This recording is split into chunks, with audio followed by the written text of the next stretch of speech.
we're trying to put sort of the pieces together. There's a way in which what we did last time and maybe a little of the time before was mostly theoretical. This day is supposed to be largely about trying to understand what actually is happening in real live action potentials, in real live neurons. So we ended, I think, on this slide. We had kind of put some technique pieces together so we understand patch clamps, a little bit about how we can record from individual channels. And that allows, experiments like those allowed us to get this kind of a depiction of how action potentials seem to really work. So I am going to turn lights down a little. Sorry about that. I hate turning, well, at least I can get the little spots on. It's better than nothing. All right. So the idea is, the first thing that has to happen is we have to get to threshold. And threshold is basically this value. It's a memory potential that has to come from sort of like outside this batch of membrane that's going to perform an action potential. So usually, again, what's happening is you have some kind of a generator potential that occurs out on a dendrite somewhere. You get a bunch of positive charges coming in, and those have to get into the vicinity of your of this little batch of membrane that we're going to be focusing on, where we actually have voltage-gated sodium channels. But this has got to be some kind of an outside stimulus coming in. But if we get some kind of a stimulus out on a dendrite, and some of those positive charged ions that come in get in the vicinity of our axon, our batch of axon that we're working on, we will begin to open large numbers of voltage-gated sodium channels. If there's only a small amount of charge that comes from this external source, we might open a couple voltage-gated sodium channels. The idea, though, is that we need to have enough of a stimulus that we open a huge population of them, thousands of voltage-gated sodium channels in a little patch of membrane, all opening at once. So that's basically what this is trying to depict, is that at threshold, you'll start to have the opening of lots of little voltage-gated sodium channels. And so this is 3 separate recordings that are depicted up here of different voltage-gated sodium channels. Each one, you know, they may stay open for different periods of time because it kind of depends how long it takes for that globular subunit cork to kind of come in and fit in and inactivate them. But the point is that once you have enough of external depolarization, you'll get a bunch of these opening, which makes it even more positive, which makes even more of these guys open, and you get sort of this massive event where lots of voltage-gated sodium channels open at once. In this case, in this graph, so it's showing sort of during the depolarization step of an action potential, they're recording from 3 individual sodium channels. Again, there'd be thousands of them. We can only record from 3 for the purpose of this graph. But combined and collectively, if you kind of sum together the sodium that comes through this one, and this one, and this one, and all the other 997 of them, you get this very large inward sodium current coming through all these voltage-gated sodium channels. And that large inward sodium current is going to cause the inside of the membrane to become much more positive. And as a result, you get a very strong depolarization happening here. And we're going from, you know, again, something like minus 65 millivolts to start all the way up to plus 30 or so. I mean, it's a very large swing in memory potential. But then what happens is very quickly after they open, all these voltage-gated sodium channels will inactivate. So that globular subunit that we talked about that's bouncing around eventually will fit into the end of each one and cause it to close. And by about this time here, this is like a millisecond later, if that, by about this dotted line time here, all of the voltage-gated sodium channels have become inactivated. And at that time, because they become inactivated, we have a decline in the inward sodium current. So we no longer have this inward positive current coming through. So by the time we hit our peak up here, we are now seeing most of the voltage-gated sodium channels have inactivated. So for the globular plug, you're saying that it doesn't have any pull into the opening. It just right, it's bouncing around. And just ends up falling in. Eventually it'll go in there, and then it's like once it gets in there, then it gets kind of connected. So there'd be certain polarities or charges on the amino acids in here that keep it in there. There's no like pull. It's not like it's sucked in. And so any given voltage-gated sodium channel, there'll be some play in terms of how long it'll stay open each time you go through one of these processes. It might be open for a quarter of a millisecond or a half of a millisecond, but usually not much more than that. I mean, that's pretty much, by then, eventually this globular subunit's going to hit it. Do you remember that game where there was like the ball and the string and you kind of like, I mean, I got it to happen at least 3 times. Like we had to go and buy one of these things. It was like $20 because my kid had to have one. And but it's kind of like that. I don't know, in sort of in principle, except that it actually will go into the slot more often. I don't know where I'm going with that. What was that called? That's just in my head. Cup hole. There was some, like it had some name. This was like your generation, wasn't it? Like you guys knew this. Yeah, we have. All right. It's okay. I'm only a little disappointed. All right.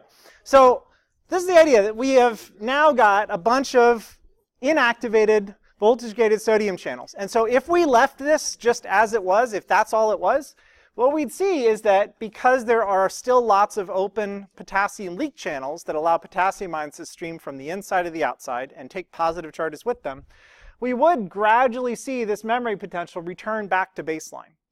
The thing is, it happens very quickly. Much more quickly than those leak channels could ever cause. Leak channels, you could like draw a little dotted line. This would be like the effective leak channels. It'd be, it would come back to our baseline eventually, but it wouldn't be quick. So what we end up, what actually does happen is that in addition to the leak channels being open, allowing potassium currents to go out, they are definitely still open. We also have a bunch of these slow potassium channels that start to open right around the peak of our action potential, and that's depicted here. So these are patch clamp recordings of potassium channels that allow ions to flow from the inside to the outside of the cell. So it's the same ion. Potassium ions are moving through both the leak channels, which are always open, and there's lots of them all the time that are open all the time. And then we have others that are going through these new voltage-gated potassium channels that have just opened. And what we're recording from are just those voltage-gated potassium channels down here, so we can sort of just focus on those. But the result of that is that we go from kind of like a baseline amount of potassium moving through. So now we've got a very large amount of potassium going through. We're sort of doubling at least the permeability to potassium. And as a result of that, because there's lots of potassium flowing out of the cell, it's going to make the outside of the membrane more positive. The inside is going to get much more negative.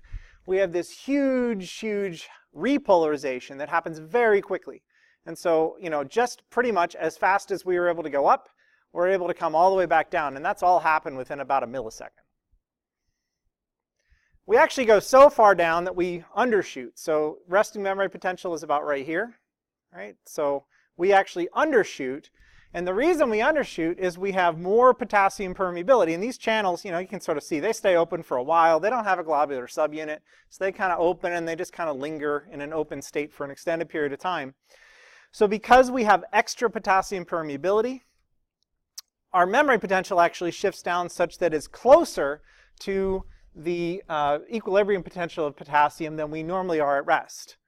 So normally we're pretty close to the equilibrium potential of potassium at rest. During this undershoot phase, we are very close to the equilibrium potential because we have even more potassium permeability than usual because of these extra voltage-gated potassium channels that are open. So I got a little ahead of my words here, so I'm going to read through, but it largely is restating what I just said. So at threshold, we had some kind of a generator potential that had to start getting a decent population of voltage-gated sodium channels to open. As they start to open, they'll cause other ones to open because those are all sensitive to these inward sodium currents.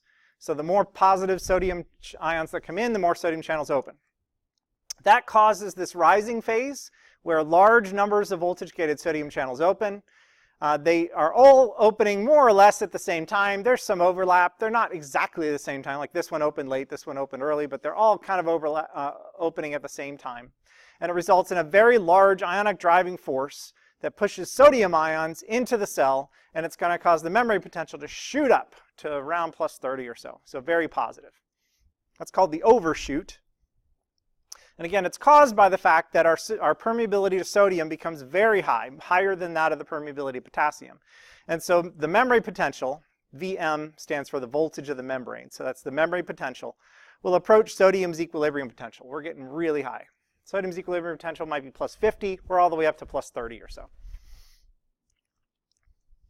Then we enter our falling phase, which is caused by two things. One is all the voltage-gated sodium channels have inactivated.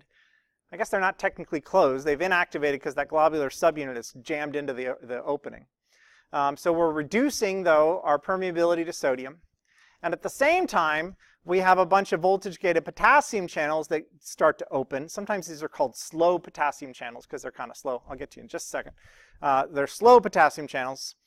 Those, so sodium channels close or inactivate, I should say. Potassium channels open. Both of those things are going to result in the membrane potential getting much more negative. We've increased our permeability to potassium, and we've decreased our permeability to sodium. The potassium ions rush out of the cell. They're going to repolarize the membrane and, in fact, cause an undershoot because we still have extra potassium permeability. So our membrane potential will be closer than usual to the equilibrium potential of potassium. And that'll happen until such time that finally all these voltage-gated potassium channels close and we get back down to rest. So I'm sorry, Sydney. They are not always open. They open in response to the increased positive charge around them, but they really don't get started until you hit your peak. They're just kind of putzing around and taking their time to open. I mean, you know, they're delaying a millisecond or so. And it's just based on how they're structured. They're not as quick and responsive as sodium channels. How's that? Is that okay? I really like that figure. So the figure shows up again in the homework, so we'll have to go back through it again. But I really like how it's depicting the cumulative effect of lots of little individual sodium channels all summing together, the cumulative effect of all these little potassium channels all summing together. They're collectively accomplishing this action potential process.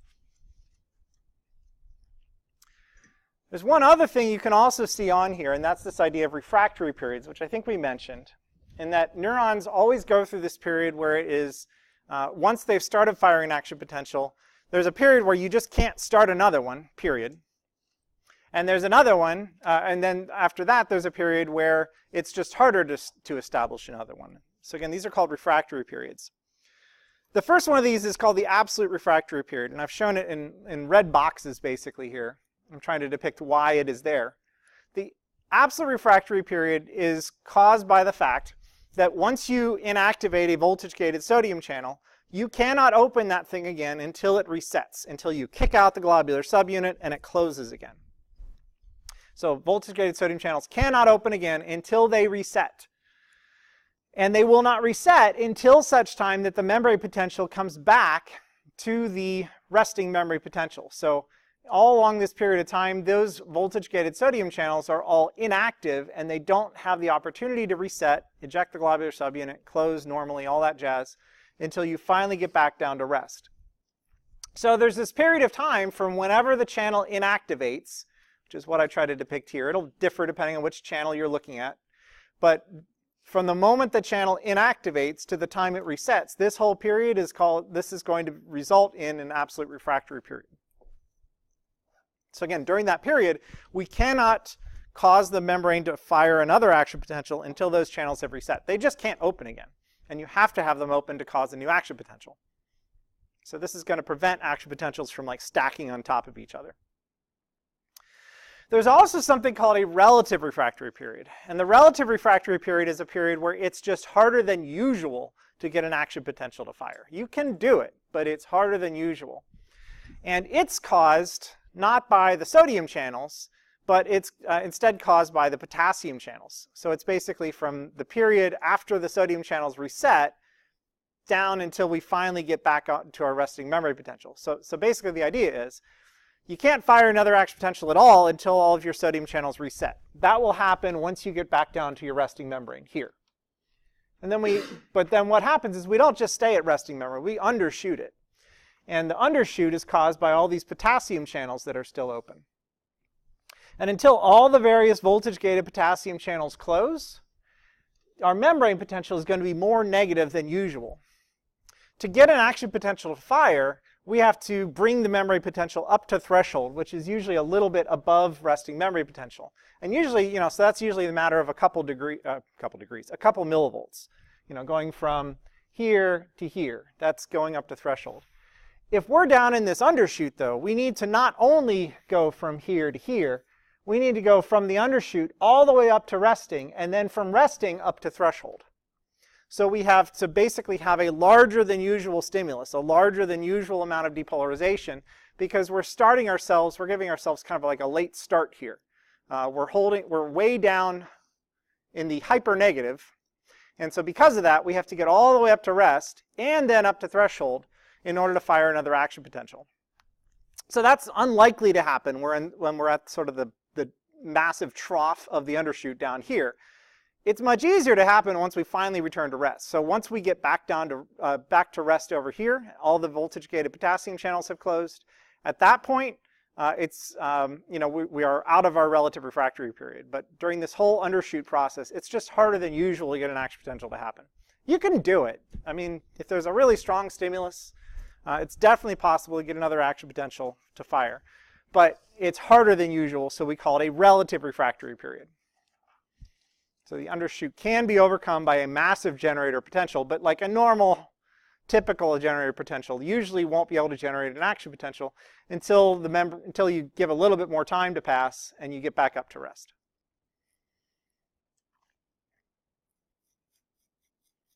Once you're done with this whole process and you get back up to rest, the only channels that would be open would be our potassium leak channels. And I guess there's some sodium leak channels too. Mostly it's potassium leak channels. But all the voltage-gated sodium and potassium channels have all closed by the time we get out of our undershoot and back to rest. What questions do you guys have? Any? Happy to answer.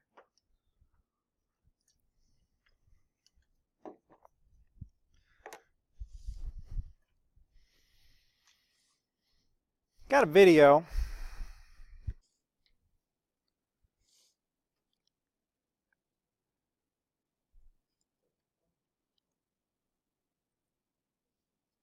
Neurons send signals over long distances by generating and propagating action potentials.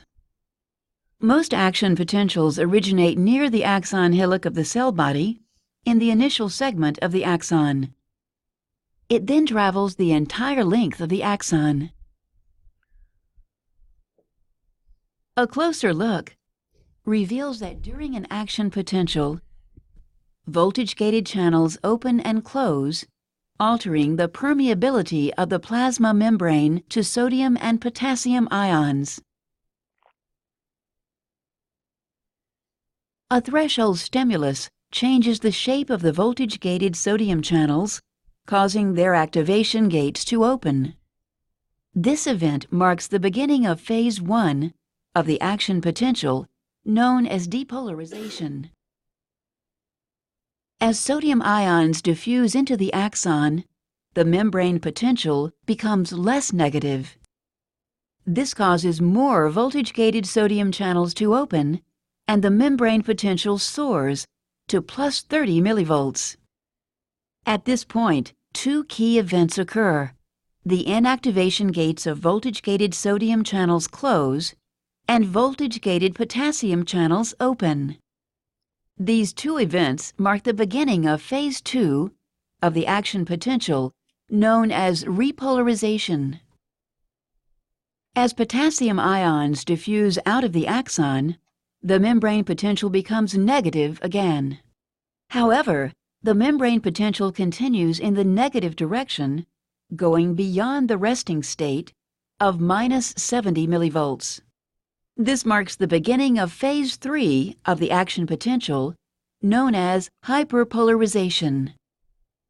During this phase, voltage-gated potassium channels close and all voltage-gated sodium channels are released from inactivation. By the end of this phase, ions move through leak channels only and the membrane potential returns to the resting state of minus 70 millivolts. The neuron is now ready to fire another action potential. Summary: generation of an action potential. A threshold stimulus opens voltage-gated sodium channels. Sodium ions diffuse into the axon, depolarizing it to plus 30 millivolts. Voltage-gated sodium channels close, and voltage-gated potassium channels open. Potassium ions diffuse out of the axon, repolarizing it to a negative value. The membrane potential briefly hyperpolarizes. voltage-gated potassium channels close, and the membrane returns to the resting state of minus 70 millivolts. That does a nice job of putting it all together. Questions? All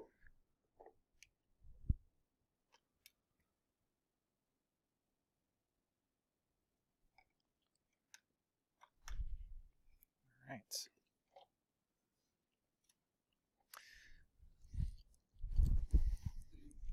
Okay, so like I said, we will return to this, but that's kind of the core of this chapter, is trying to understand exactly the specific detail and great nuance as far as what's happening and causing this action potential to occur.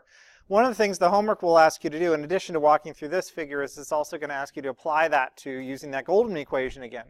And you're just going to kind of make up some values to indicate the changing permeabilities of potassium and sodium, but you should be able to cause your calculation to go from negative to positive to hyper negative and back again.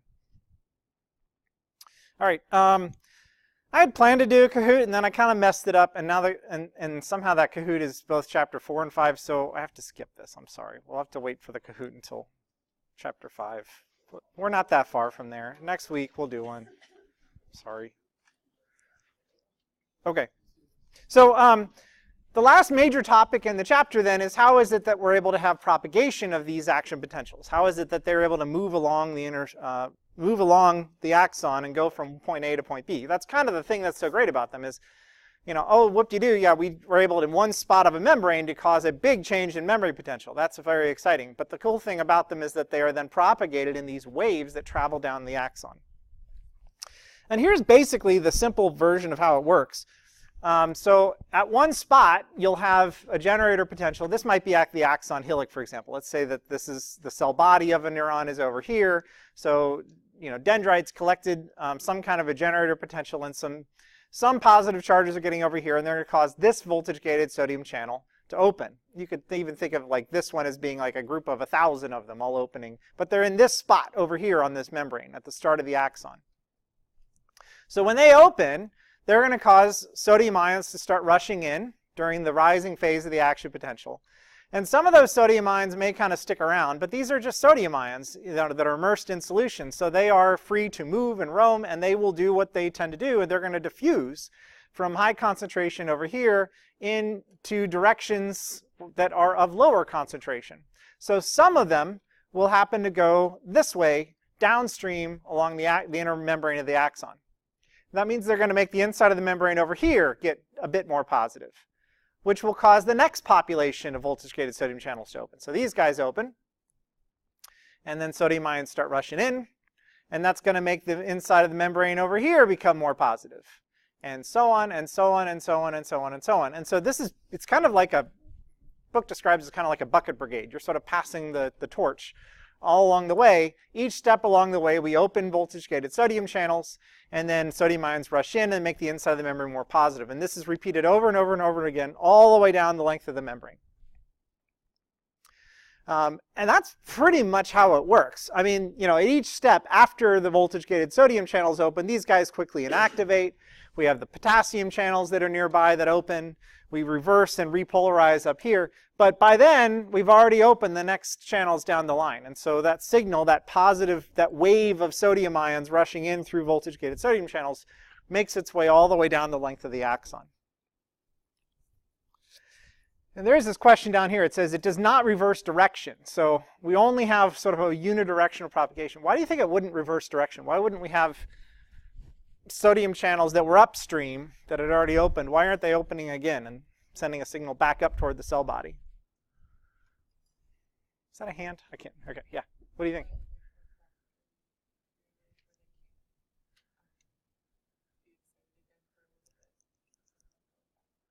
Yeah, so there's a refractory period, right? We just talked about refractory period. This is part of the reason that these things have a refractory period. So when sodium ions rush in, let's do it here. As they rush in, some of them will diffuse this way. Some of them absolutely will diffuse this way. And if the channels over here were ready to go, if they'd already reset and the membrane was not in its refractory period, it would cause these guys to start opening. But what happens is by the time these ions came in over here, and they could come back over here, these channels have already inactivated, and so they're already in their absolute refractory period. These ones back here are probably in their relative refractory period by then. And so they won't open either unless there's some sort of unusually large stimulus. So for the most part, in biological systems, the action potentials only go from the axon hillock, the start of the axon, down to the axon terminal. That said, if you poke an axon terminal with an electrode and inject current on the wrong end, you can get the signal to go back up the other way. It's just that never happens in real life because, you know, that's an artificial kind of a situation. So the refractory period keeps them going in one direction.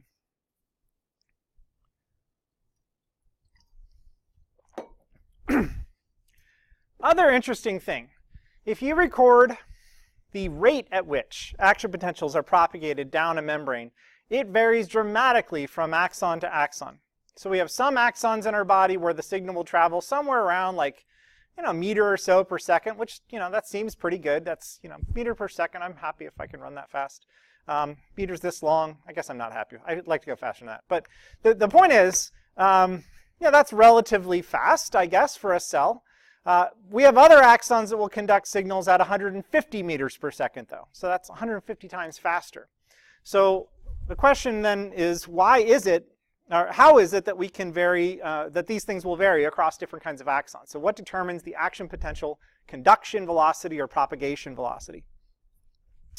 To understand this, you really have to understand this basic idea that once sodium ions enter into an axon, so let me start again. So there's sodium ion, it's coming into an axon through voltage-gated sodium channels.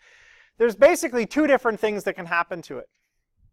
One is it could continue down the axon, and theoretically it could continue the wrong way, and probably half of them do, but some of them will go the correct way, and they'll head down towards the axon terminal. And as they're moving down this axon, down the interior of it, they would be opposed by what's called internal resistance. So the way you can think of this is that if there are other proteins or other kinds of things that the sodium ions can sort of bump into and run into, that will decrease the speed with which they can get down the inside of the membrane. This is largely influenced by axon diameter. So the larger the axon is, the way I think of it is basically the more open space there is, the less friction, the less likely you are to collide with proteins that are proteins that are studded into the membrane or the membrane itself. And so large axons, large axon diameters result in low internal resistance, and sodium ions can kind of zip down the inside of the membrane. In contrast, there are neurons that have really narrow axons. And the ions are literally colliding with other molecules, and it's reducing the speed with which they can move down the axon. So your rate at which you can move down the axon is determined by internal resistance, which is largely going to be a function of axon diameter. Some of these ions also will have the opportunity to basically pass or leak back through a membrane. They could just sort of leak through a channel. There are sodium leak channels, for example. They could be pumped out by sodium-potassium pumps. There are some insulators that we'll get into a second that myelinate. That will then influence how readily sodium ions can leak back out. And every sodium ion that leaks back out, that's going to reduce the signal that you have inside this axon. So we call this ability for the sodium ions to get back through the membrane, we call that membrane resistance. And the way it works is the more membrane resistance you have, the less ions will leak out, and therefore more of them, they won't follow this path, they'll follow this path. And we kind of want them to go this way. We want them to follow the inside of the membrane and not leak back out. Every sodium ion that leaks back out, we've lost some signal. So that means, collectively, that the more sodium ions that move down the membrane and do not leak out, the faster the depolarization will spread. And so if we are able to minimize internal resistance by having really large axons and maximize membrane resistance by reducing the degree to which ions can escape from a membrane, we're going to be able to have very rapid signal conduction.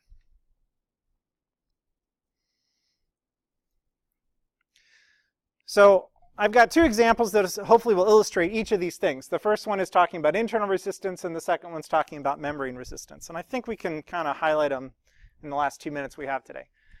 So how to make fast conducting axons. Squid have giant axons. This is not giant squid axons. This is squids in general, they have giant axons. And by giant, I mean that they're like a millimeter in diameter. They're hooked up to the squid's escape response. So this is a squid. Squid have this stellate ganglion that receives sort of warning information, and when it fires, it sends signals along these very large, giant axons that conduct very quickly to the muscles that line its mantle, and that causes it to contract, and it literally jets water out its front and shoots off. So this is the squid's escape response. It's very fast, and the reason it's fast is that it has very, very large axons. So this is a light microscope, like at a section level scope. There's the stellate ganglion, and you can see these strands. Those are not nerves, those are axons. They are like almost a millimeter in diameter. It's insane. Like that's a cell that has a millimeter diameter. So they have huge, huge diameters. And as a result, signals can travel very quickly through them. I'm out of time, so I'm just going to say the other thing about membrane resistance. We can maximize membrane resistance and reduce leakage. The main tool we have to do that is through myelin. So those Schwann cells and the oligodendrocytes that we talked about, those guys myelinate axons and they prevent ions from leaking out and therefore maximize membrane resistance, keep our signal in the cell, and therefore increase our conduction velocity. So we have to come back and talk about that on Monday. I will see you guys then.